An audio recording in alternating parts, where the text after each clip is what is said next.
Hi everyone, and welcome to your weekly Pick a Card Tarot readings for the week of June 17th. If you're new here, my name is Sydney, I'm the tarot guy next door, and I use my occult knowledge and intuition to help guide you towards the life you want. If you have a situation you want me to take a look at, you'll find information on how to get a private reading below. I also live stream on TikTok on Friday mornings at 8 a.m. Eastern. You should check it out. I'll be doing 5-card open readings, and here are the decks that I have for you. We have the Morgan Greer Tarot with Lapis Lazuli, the Tarot of the Divine with Dongling Jade, and the Tarot of Symbolic Worth with Aquamarine. We also have 4 different oracle cards to choose from 4 different decks. So go ahead and pick which tarot deck and which oracle card resonate with you the most. It's totally fine if you're drawn to more than one. And as always, you can pause this video if you need more time. As always with collective readings, take what resonates with you and leave aside what doesn't. If you want to jump straight to your reading, you'll find timestamps below. And with that, let's go right to the readings. All right, group 1, let's see what we have for you for this week. As always, placement won't be an issue. It'll be orientation. Actually, speaking of which, I'm not sure if I oriented the pyramid correctly. I guess we're going to find out. So,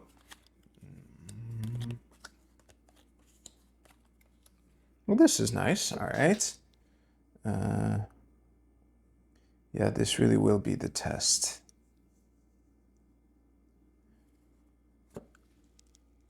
Okay, close enough. All right, I'll see you right now. Group 1, the overall energy of this reading is one of figuring out what your sword is, basically. I have a strong vibe of figuring out your place in a collective effort. And it might involve changing perspectives. I am now noticing, well, I probably noticed subconsciously this whole time, that the Page of Cups that I'm absolutely reading as you, is the only water cup in this entire reading. However, the thing is, despite this page being out of her element, it's a woman in this deck.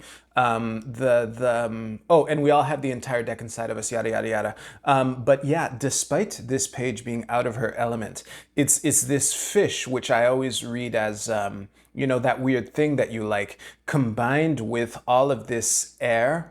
The only non-air cards are, air and earth. Oh, wow. Air and earth don't work well together, but water is neutral to them all. Actually, that's not true. Water is neutral to air, but works very well with earth. You know, water and earth make mud, etc. So all of a sudden, this is bringing themes of unification between things, as serving as an intermediary between things that don't typically work together, and that would come through a unique perspective that only you can bring in the form of having the background that led you to this position, right? I'll just mention this now before I forget again to mention it, but the only reverse card in your reading is the Knight of Coins, is an invitation to be patient. It's really that. So what I'm seeing is whatever moment of clarity and change of perspective relative to a work environment is planting a seed that might take a while to blossom, but it's looking like the perfect seed for you, even though it's like you're out of your element, right? And I just want to acknowledge the Lover's card here, who I read differently than I usually do. I don't like reading too heavily into zodiacal correspondences, but the Lovers is associated with Gemini, and given the all of the energy moving into Cancer this week, I feel that this is an indication of timing. I suspect that, you know, around early June, which, you know, for which the space weather is looking insane. I'm recording this on May 25th. Jupiter hasn't even entered Gemini yet. That'll happen this evening for me. But the space weather in early June is looking insane good. And I have the feeling that you watching this now from after that period might have had things happen during that time that I would look for opportunities to not wrap up, but like wrap up the introductory phase, alluding to this Knight of Coins again. I've talked about this much longer than I thought I would, but I think this was really good. Honestly, I feel perfectly good just abruptly ending the reading now. I think you know what to do, Group 1. So if you like this video, please give this video a like, and you can use the Oracle, you can use the timestamps to jump to the Oracle card portion. There we go.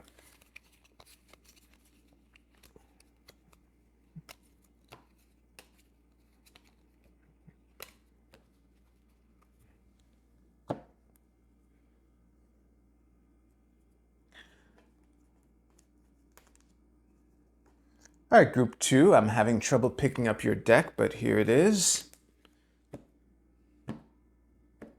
Let's see what we have for you. Now we're going to see if I placed the pyramid correctly, because Group 1 had a smaller deck. Don't panic, Group 2.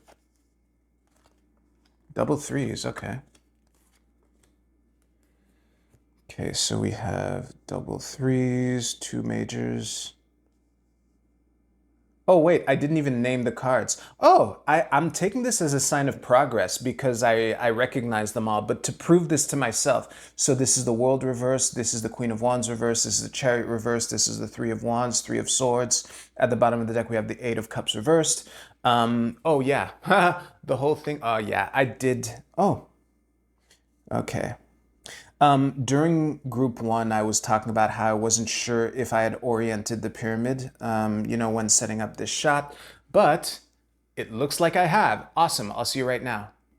Group 3, I think the only danger for you is the...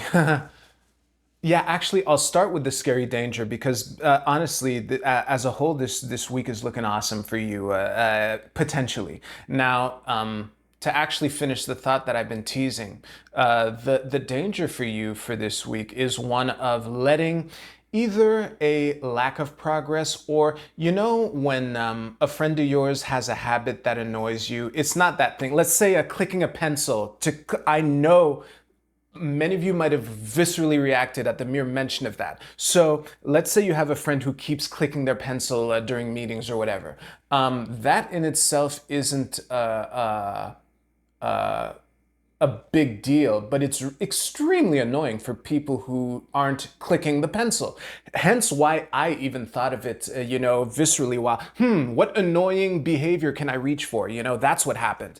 So anyway, yeah, the danger of snapping at that friend or colleague during a meeting, like, will you stop clicking that goddamn pen? It's a mechanical pencil now.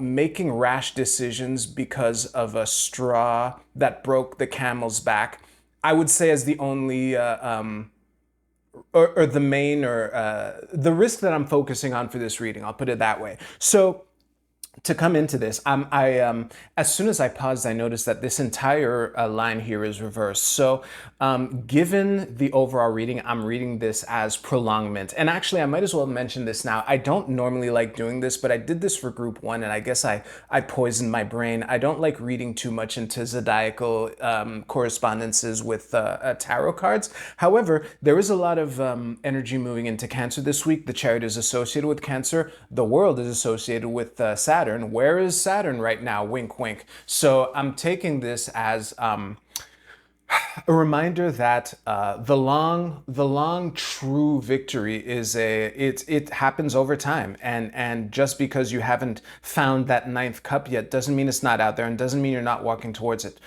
So yeah, if you're try not to lash out at your colleague clicking that pencil during the meeting.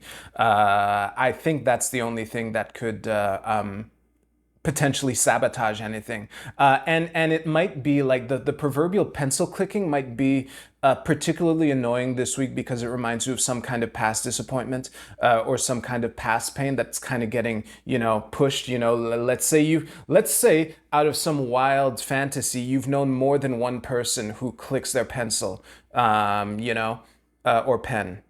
That kind of thing. So try to keep that in mind for this week. But besides that, especially with the Queen of Wands, this bold, confident energy in the middle of the whole thing, you got this, but you got this in the long haul. And that's what you got to keep in mind. Yeah, that's a mic drop. I'm going to end the reading there. Thank you very much for watching. If you liked your reading, please give this video a like, and you can use the timestamps in the description below to jump to your Oracle card reading. I'll see you there.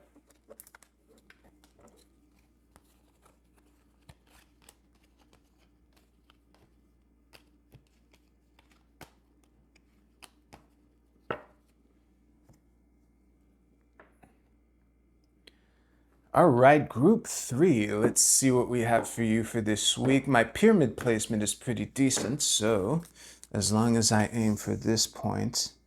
Oh yeah, now that I think about it, group 2 was a little high.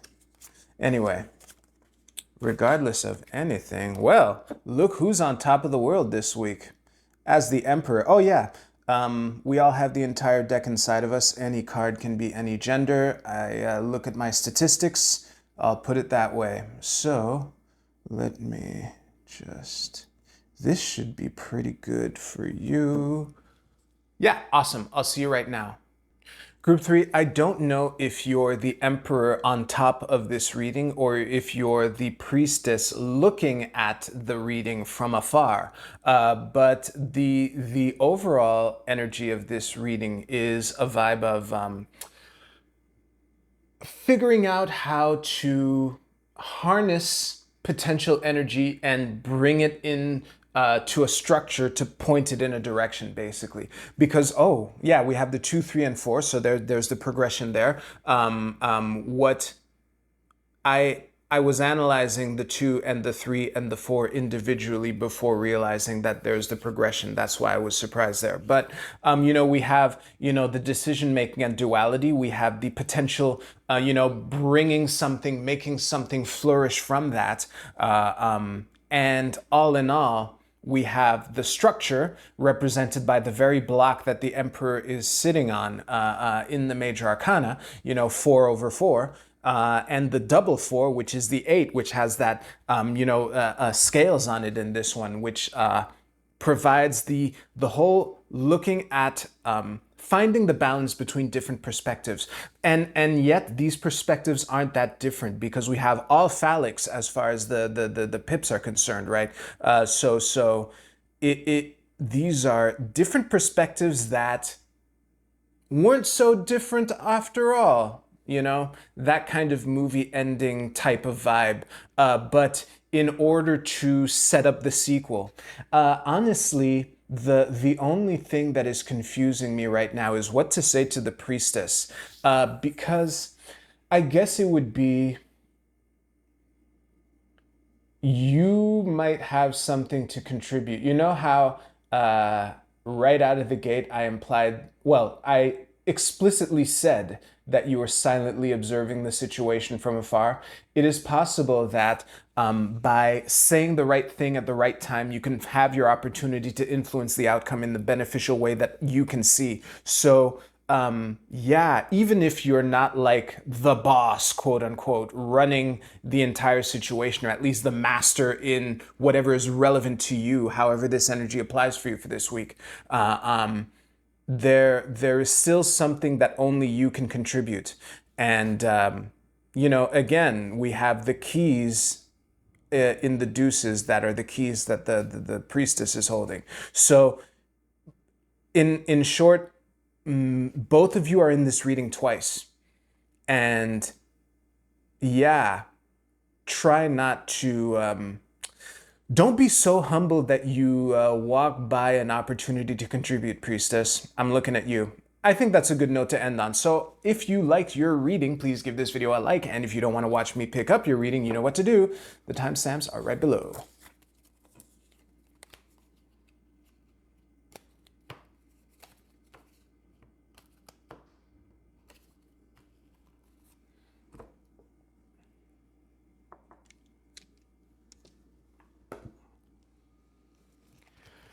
Quick question before well, it's not so quick. So, those who don't want to hear me ramble can just, skip to their card. But for those of you watching, with all the energy moving into Cancer this week, it was fitting to have, the moon as the star of this week. Plus, we have a full moon this week. Now, I only have three moon-based oracle decks, which is why the fourth one always needs to be more generalized astrology. If this is the moon, that would be hilarious. But the moon or Cancer. But coming back to my point, if you have a moon-based oracle deck that you like, that isn't one of these three, please let me know about it.